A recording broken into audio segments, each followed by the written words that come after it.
everybody. Welcome to this episode of One-on-One with Randy. Today we are here at the 10 TV studios in Columbus to learn a little bit about how to break into the arts and entertainment industry, specifically the Dispatch Group with their entities in TV and radio and the newspaper. So we're going to go on inside and talk to Margaret Thomas. All right, Margaret, thank you so much for joining us today for this interview. If you could, for starters, just tell our audience a little bit about the Dispatch Broadcast Group. Well, thank you for inviting me to participate. The Dispatch Broadcast Group is the broadcast media arm of the Dispatch Media Group. We're based here in Central Ohio. Dispatch Broadcast Group includes Channel 10, WVNS, we're a CBS affiliate, Radio Ohio, which includes 97.1 The Fan, 1460 ESPN Columbus, and ONN Radio. And in Indianapolis, we're WTHR TV, which is an NBC affiliate.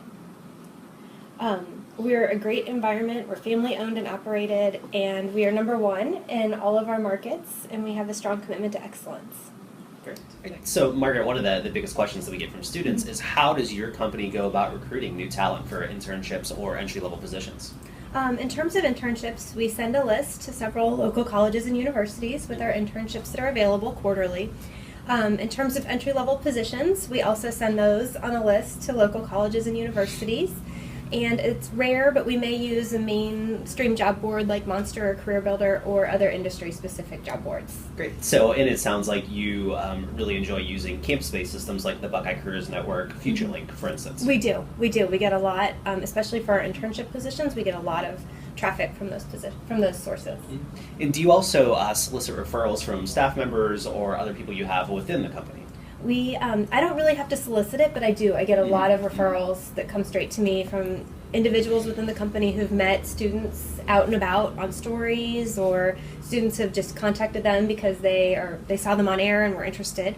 So we do get a lot of referrals and a lot of word of mouth. Great. So, Margaret, we have a lot of arts and sciences students that, of course, are very interested in becoming an on-air talent in the future, especially our communication majors and lots of other majors as well. So what are some of those misunderstood notions that students might have about how to break into this industry?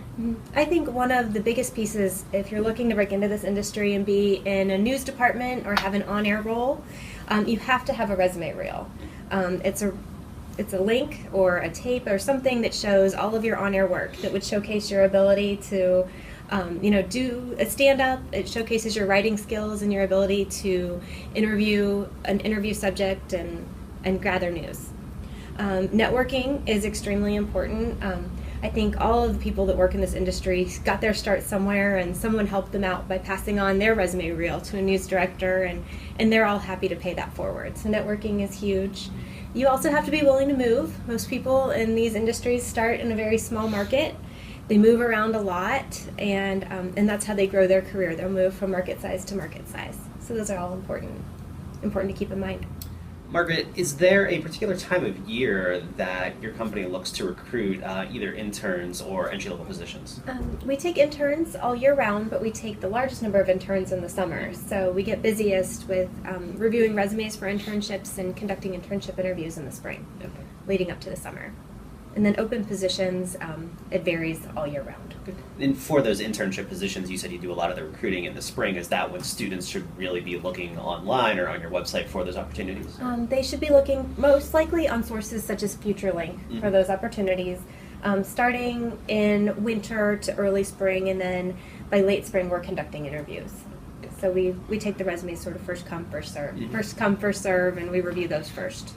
Margaret, earlier in the interview, you talked about networking and the importance of that. Networking is a word that is very, very scary to a lot of students. So if you could just give a little more insight on what students can do as far as circulating their resume or just connecting with people within your industry.